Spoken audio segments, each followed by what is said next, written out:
Ce matin, on va regarder dans Isaïe 50. Il y a quelques fois que j'ai partagé la parole, on était dans Isaïe et on regarde les prophéties concernant le Messie, Jésus-Christ. Et comme j'ai déjà partagé, je crois que le message même ne vient pas de moi. C'est un commentaire, c'est un livre que j'ai lu. Quand je vois quelque chose que je trouve vraiment spécial, là, je veux partager avec vous. Alors, les pensées viennent de ce livre-là. L'auteur, c'est Stuart Sachs, qui est un chrétien messianique. Un juif qui accepte le Seigneur. Alors, donc, c'est... puis il était dans sa jeunesse un juif pratiquant. Alors, ses pensées, lorsque je lis certains passages des Écritures, ça me dit pas grand-chose parfois, mais quelqu'un qui en arrière-plan juif, qui comprend la mentalité de l'Ancien Testament, ils ont une compréhension beaucoup plus riche de ces côtés-là que moi je peux avoir. C'est la raison que je veux partager ces certains passages dans Isaïe avec vous. Et c'est ça. Alors, Isaïe, on va regarder dans 5 ans. Je vais mentionner plusieurs versets dans les évangiles. Mais avant de commencer, si vous pouvez regarder dans Marc 12, 30. Marc 12, 30. Et moi, je vais lire un passage à une autre place.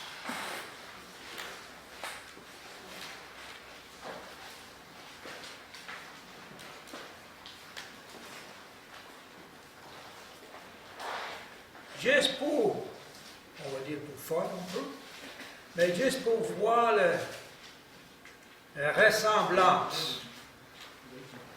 Et après, on va prier.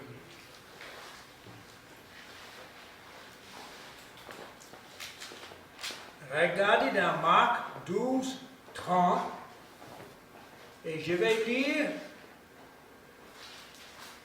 Tu aimeras l'Éternel ton Dieu de tout ton cœur, de toute ton âme et de toute ta force. J'ai lu dans Deutéronome, dans l'Ancien Testament, ça ressemble un peu dans Marc, hein? C'est pas mal proche. On va prier. Seigneur notre Dieu, on veut te remercier pour ta parole. On veut te remercier, Seigneur, que tu nous donnes ta parole dans une langue qu'on peut comprendre. Et on veut te remercier pour la richesse de ta parole. Et c'est pour nous aujourd'hui. Et quand je lis, je trouve ça merveilleux, comment ça nous touche aujourd'hui. Puis lorsqu'on regarde, on n'est pas beaucoup différent que ce qu'on voit dans l'Ancien Testament, parmi le peuple dans ce temps-là. Oh Seigneur, ta parole, qui est si importante, si merveilleuse, on veut te louer. Dirige dans l'enseignement ce matin que ton nom soit glorifié et que chacun de nous peut recevoir quelque chose de spécial de ta parole ce matin. Et qu'on peut sortir ici, puis juste louer ton nom parce qu'on est ici ensemble, qu'on a appris de quoi de ta parole, ou juste on a été bénis par la communion fraternelle. Seigneur, merci pour chacun ici. Que ton nom soit loué. Au nom du Seigneur Jésus. Amen. Amen.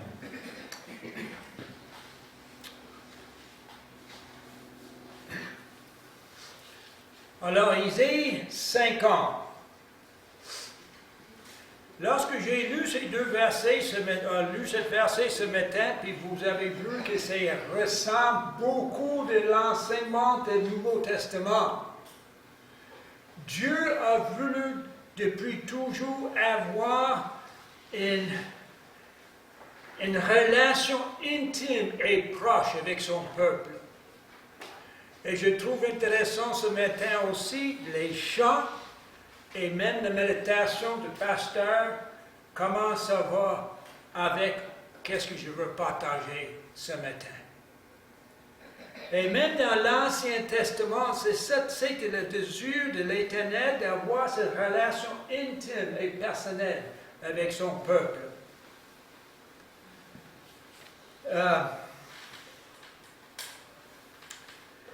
Et on sait que Jésus-Christ est venu. Jean 1,11 qui nous dit « Elle est venue chez les siens ne l'ont point reçue. » Il est venu Jésus-Christ. Lorsqu'on dit « Elle », c'est la parole venue. Jésus-Christ est venu parmi le peuple juif, et le peuple juif ont rejeté. Mais pas juste le peuple juif. Lorsqu'on regarde le peuple aujourd'hui, le monde entier, il est venu dans le monde et le monde l'a rejeté. Dieu cherche d'avoir une communion, et encore je vais dire, intime et proche avec son peuple. Regardez maintenant verset 4 dans Isaïe 50. Le Seigneur, l'Éternel, m'a donné une langue exercée pour que je sache soutenir par la parole celui qui est battu. Abattu. Puis on va arrêter là pour une minute. Il a donné au Messie une langue pour une parole qui était là pour soutenir, encourager, édifier le peuple. Et lorsqu'on regarde Jésus-Christ, sa parole était comme ça. Elle était doux, gentil. Il disait des choses dures pour ceux qui avaient besoin, par exemple. Mais on voit son attitude, comment c'était une attitude de gentillesse, politesse. Et ça m'a fait penser pour nous-mêmes. Et lorsqu'on enseigne ce matin, je veux prendre cette parole ici, mais on veut l'appliquer à nous.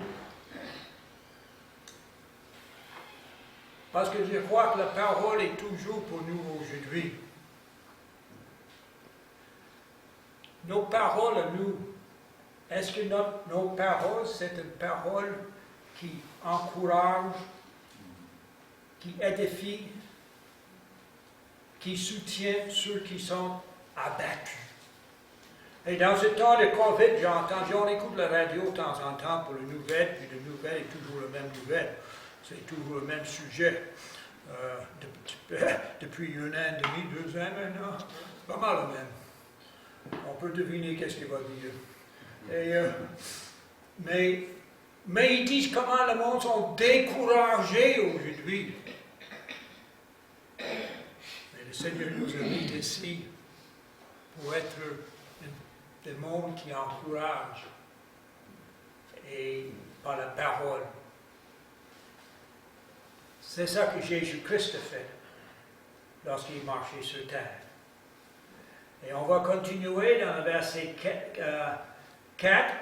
Il éveille chaque matin, il éveille mon oreille pour que j'écoute comme écoute des disciples. Et lorsqu'on pense des disciples, ou ceux qui sont enseignés, ils écoutent leur maître.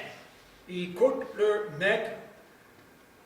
Et je sais que dans les places autrefois, ils prenaient l'enregistrer même. Il y en a beaucoup qui n'allaient pas à les classes puis enregistraient.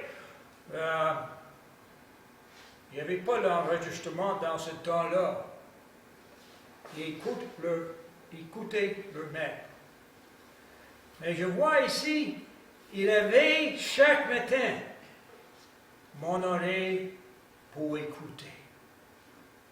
Oh, mes amis, est-ce qu'on est là chaque matin d'écouter qu'est-ce que Dieu a pour nous? Et il nous donne sa parole. Il nous parle en travers de sa parole. Est-ce qu'on prend le temps avec le Seigneur pour les connaître? Est-ce qu'on prend le temps dans la parole de Dieu et laisser le Seigneur nous parler en travers de sa parole? Et je sais que quelques-uns vont dire, oui, mais j'ai pas le temps. J'ai pas le temps le matin. Ça va vite le matin. Des fois. Et parfois juste plus que des fois. Peut-être c'est vrai. Est-ce qu'on prend le temps quelque part dans la journée? Ça peut être le soir. Moi, personnellement, et c'est juste moi, j'ai la misère de prendre le temps le soir. Vous savez qu'est-ce qui arrive quand je m'assis dans ma chaise? Hein? C'est pas long. Vous riez? Vous avez deviné? Oui. Et si je prends la parole de Dieu, mais c'est la même chose. C'est pas long. Je complique. J'admets ça. Alors le soir, c'est pas le temps pour moi. Mais le matin, oui, de prendre le temps avec le Seigneur. Mais tout ce que je veux dire ce matin, trouvez le temps chaque jour, à toute seule avec le Seigneur, et laissez le Seigneur nous parler à travers de sa parole. Et qu'on écoute comme des disciples.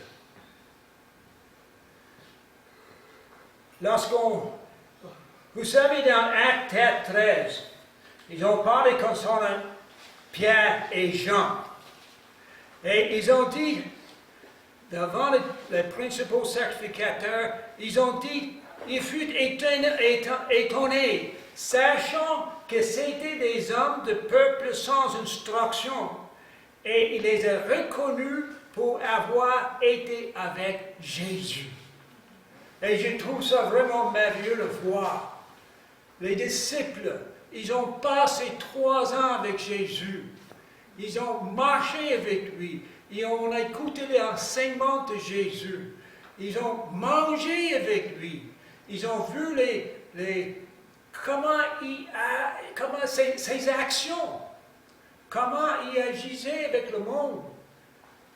Et réagissait aussi. Et ça, c'est aussi important. Comment j'agis, mais comment est-ce que je réagis?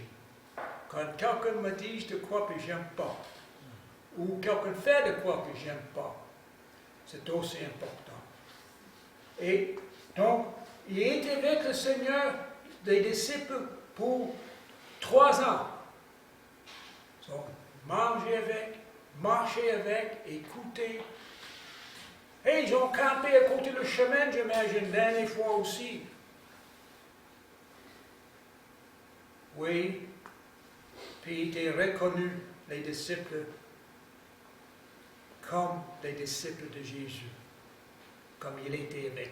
Les principaux sacrificateurs ont vu ça. Alors, comment est-ce qu'ils nous voient, chacun de nous, moi inclus? Est-ce qu'ils me voient comme un disciple de Jésus-Christ? Mais, passez le temps avec lui. Et il n'y a pas de fast-food, là. Il n'y a pas de... Aujourd'hui, dans le temps que nous avons l'ordinateur, tout est... On va vite, ça va vite. De passer le temps avec lui, ça prend le temps. Oui, mais j'ai juste 15 minutes. Mais c'est ça, 15 minutes que vous allez prendre 15 minutes avec lui.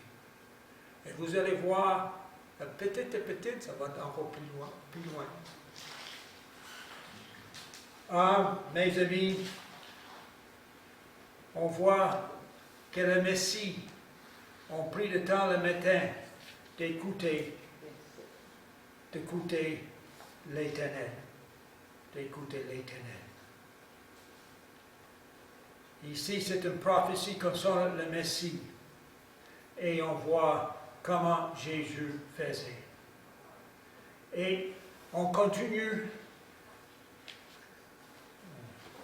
4, 5. Et on voit, le Seigneur l'Éternel m'a ouvert l'oreille et je n'ai pas résisté. Je ne suis point retiré en arrière. J'ai livré mon dos à ceux qui m'ont frappé et mes joues à ceux qui m'ont arraché le bas. Je n'ai pas dérobé mon visage aux ignominies et aux crachets. Vous savez, quand vous lisez ça, vous savez tout de suite, c'est ça qu'ils ont fait de Jésus, n'est-ce pas? Et vous voyez là, c'est vraiment une prophétie ici concernant Jésus-Christ. Mais quoi je trouve intéressant, il dit, j'ai point résisté. Il a ouvert les oreilles à l'Éternel, il n'a pas résisté, il n'a pas retiré en arrière. Je trouve ça très intéressant. Il a continué jusqu'à la croix, malgré tout ce qu'il savait. Il savait d'avance qu'est-ce qui était pour arriver, mais il n'a pas résisté. Wow! Si je savais moi-même qu'est-ce que était pour arriver, que j'étais pour être maltraité, puis tout ce qui se passé là, je vais vous dire une chose, j'aurais pris un autre chemin qu'aujourd'hui. Hein? Parce que nous ne voulons pas souffrir. Mais Jésus-Christ, il savait. Et il n'a pas retiré, il a continué pour nous. Parce qu'il nous aime. Et moi, quand je vois ça, là, je trouve ça tellement merveilleux. Et lorsque Jésus-Christ, lorsqu'il était jeune, dans Luc 2, 49, à 12 ans, il était allé au temple avec ses parents, avec Marie et Joseph. Souvenez-vous ça? Et lorsque Marie et Joseph ont parti avec toute la caravane, parce qu'il y avait plusieurs personnes avec eux, et ils ont dit, où est-ce qu'est Jésus? Ils ont retourné au temple, puis ils ont trouvé Jésus au temple en train d'être enseigné par les grands. Puis lorsqu'ils l'ont vu, ils ont dit, pourquoi me cherchez-vous? Ne savez-vous pas qu'il faut que je m'occupe des affaires de mon Père? Il savait même à 12 ans qu'il y avait une mission à faire ici sur terre. Et même pour lui, cette mission était plus importante que manger des fois. Lorsqu'il a rencontré la femme samaritaine et les disciples sont allés chercher le manger au village. Puis lorsque les disciples sont revenus, ils ont dit, mangez. Et nous trouvons ça dans Jean chapitre 4, et le verset 32. Il dit, j'ai mangé nourriture que vous ne connaissez pas. Ma nourriture est de faire la volonté de celui qui m'a envoyé et d'accomplir son œuvre. Il savait pourquoi il est venu. Et pour lui, de faire la volonté de son Père était encore plus important que manger. Oh! Il était sérieux. Parce que je vais dire, comme être humain, nous, on aime manger, n'est-ce pas? D'habitude. Et même si on est très occupé, on va prendre le temps de trouver quelques minutes de manger au moins. Mais Jésus-Christ était tellement pris avec ça, là. Il avait tellement de désir de faire la volonté de son Père. Wow! Je trouve ça merveilleux. Et Dans la prière sacerdoce, Jésus priait. Il a parlé pour ses disciples, mais il a parlé et prié aussi pour nous. Et on trouve ça dans Jean 17. Il désire que nous pouvons avoir cette même relation avec lui comme avec son Père. Une relation proche et intime. C'était la prière pour nous. Pas dans ces mots que je donne, mais si vous lisez cette partie-là dans Jean 17, 20 à 23 puis 26, vous allez voir, il a voulu avoir une unité avec nous, avec lui, avec nous, avec l'un et l'autre, dans le Seigneur. Puis vous savez, à part de lorsqu'il était sur la croix, dans le temps de Gethsemane même, lorsqu'il était dans le jardin, puis il dit, Père, c'est possible que cette coupe s'éloigne de moi. Il savait d'avance qu'est-ce qui était pour arriver. Puis il luttait là, dans cette prière-là. Et il dit, c'est possible que cette coupe s'éloigne de moi. Toutefois, non pas ce que je veux, mais ce que tu veux. Alors, on voit qu'il n'y avait aucune place dans la parole de Dieu que Jésus-Christ était anxieux de qu'est-ce qu'il était pour faire. Il était ici pour faire la volonté de Dieu. On voit là. Et on voit aussi sur le croix, où, à un moment donné, qui disent, pourquoi tu m'as abandonné? Et on va toucher ça un petit peu plus loin. Jésus-Christ avait toujours une confiance dans son Père. Il avait une relation proche et intime. Et verset 7 dans Isaïe 50, mais le Seigneur l'Éternel m'est secouru. C'est pourquoi je n'ai point été déshonoré. C'est pourquoi j'ai rendu mon visage semblant à un caillou, sachant que je ne serai point confondu. Il a trouvé la force de continuer comment? Par l'Éternel. Et c'est la même chose pour nous. Où est-ce qu'on trouve la force pour chaque jour? C'est Jésus-Christ qui nous donne cette force. Et c'est la raison qu'on doit passer du temps avec lui. Pour être capable de...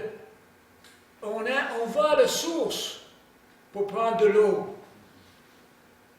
Et chaque matin de prendre l'eau du Seigneur même. Pour nous donner la force pour chaque jour. Je suis certain, il y a des journées que ce n'est pas favorable pour chacun de nous. Quand on va dire quelque chose peut arriver, on n'est pas apprécié, ou je ne sais pas quoi, ou des choses pas agréables du tout qui arrivent. Mais où est-ce qu'on trouve la force? On voit la source. Le Seigneur.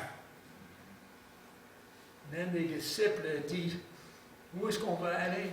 C'est toi qui as la parole de vie éternelle. Hein?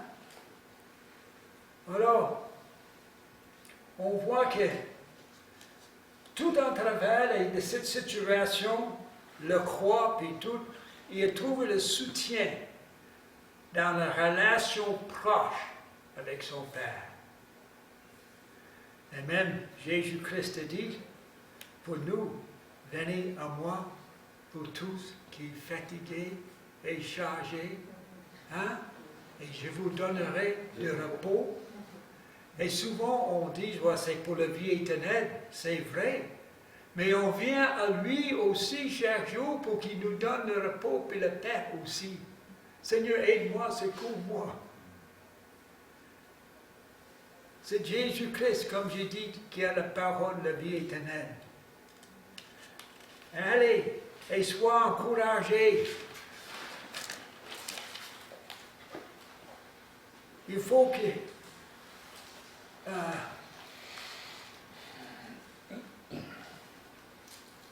lorsqu'on regarde Jean 8, 46, on voit que Jésus-Christ a été capable de dire, moi je vais juste citer, lire ça, que de vous me convaincre de péché? Si je dis la vérité, pourquoi ne me croyez-vous pas? Jésus-Christ était capable de dire la vérité parce qu'il était parfait. Jésus-Christ était capable de dire, il n'y a pas rien. Tu peux m'accuser, mais tu ne trouves rien. Parce qu'il était parfait. Et c'est ça, verset 8 dans Isaïe 50. Celui qui me justifie est proche.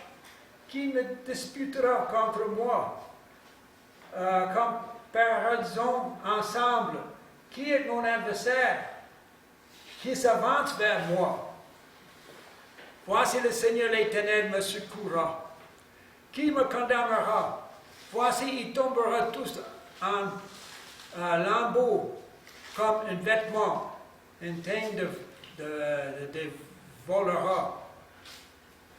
Alors on voit tout le long, il était soutenu par l'Éternel. Puis avec cette confiance, nous avons un choix à faire. Et on voit ça dans le verset 9 et 10 dans Isaïe 50. Nous avons un choix à faire d'obéir la parole du serviteur de Dieu, le Messie, ou ne pas. Et on voit ça. Quiconque parmi vous craint l'Éternel, qui écoute la voix de son serviteur, quiconque marche dans l'obscurité et manque de lumière, qui se confie dans le nom de l'Éternel et qui s'appuie sur son nom. Voici tous ceux qui allument un feu et qui est armés de torches. Allez au milieu de votre feu et de vos torches enflammées. C'est par ma main que ces choses vous arriveront. Vous vous coucherez dans la douleur. Alors regarde ça ici. On a deux choix.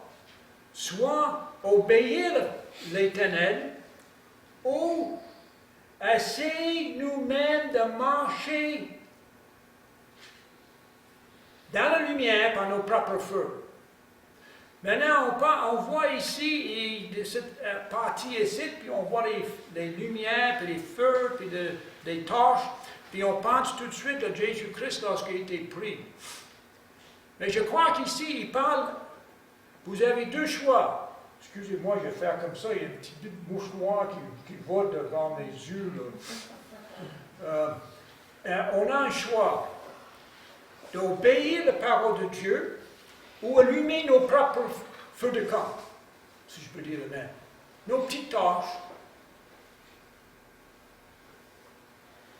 Et vous savez, il y en a beaucoup dans notre société qui préfèrent, en lieu que la parole de Dieu, ils préfèrent le petit torche.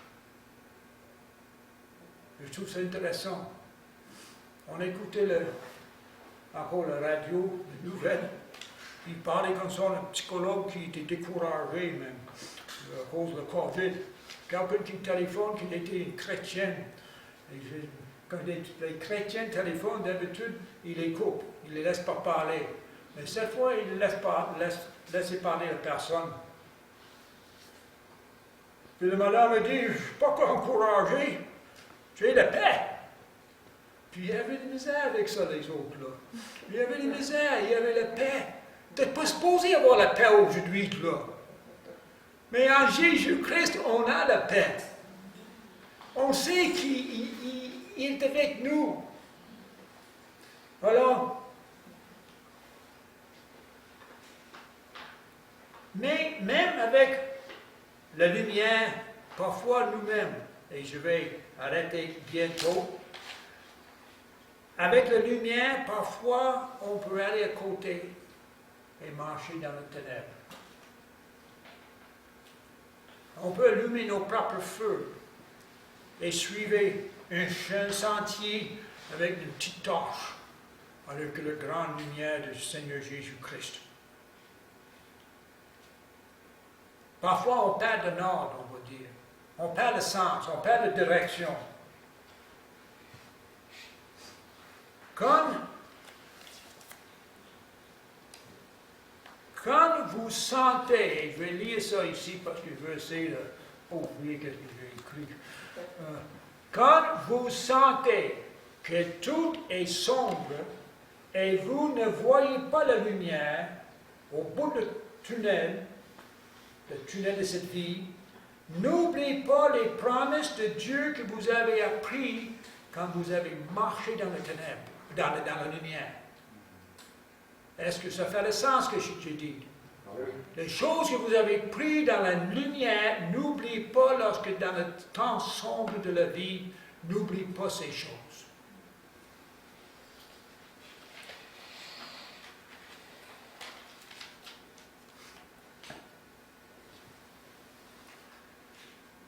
Il n'avait aucun temps que le Seigneur de Dieu, le Messie, a questionné, à part, comme je dis, sur le croix, pourquoi tu m'as abandonné. Et lorsqu'il a pris aussi dans le jardin de Gethsemane, mais il n'a pas questionné ou douté la fidélité du Père Céleste. Et nous ne devons jamais douter la fidélité de Dieu. Dieu est toujours fidèle. Et vous avez, j'ai entendu même dans les prières la fidélité de Dieu. Depuis le temps que vous êtes chrétien, arrêtez, on va terminer avec ça. Pensez maintenant, est-ce que depuis le temps que vous êtes chrétien, est-ce qu'il y a eu un temps que Dieu n'était pas fidèle? Dieu est toujours fidèle.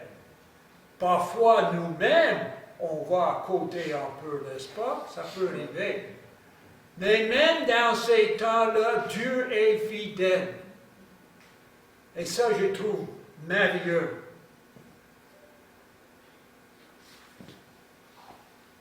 Dieu ne nous a jamais abandonnés. Il est toujours fidèle et il va rester toujours fidèle. N'oublie pas, passer du temps avec lui, de prendre ce temps, d'apprendre à marcher avec une relation intime et personnelle avec Jésus-Christ. On va prier. Seigneur notre Dieu, merci. Merci que tu es là. Merci pour ton amour et ta fidélité. Merci pour Jésus-Christ. On a pris le rapport du Seigneur ce matin.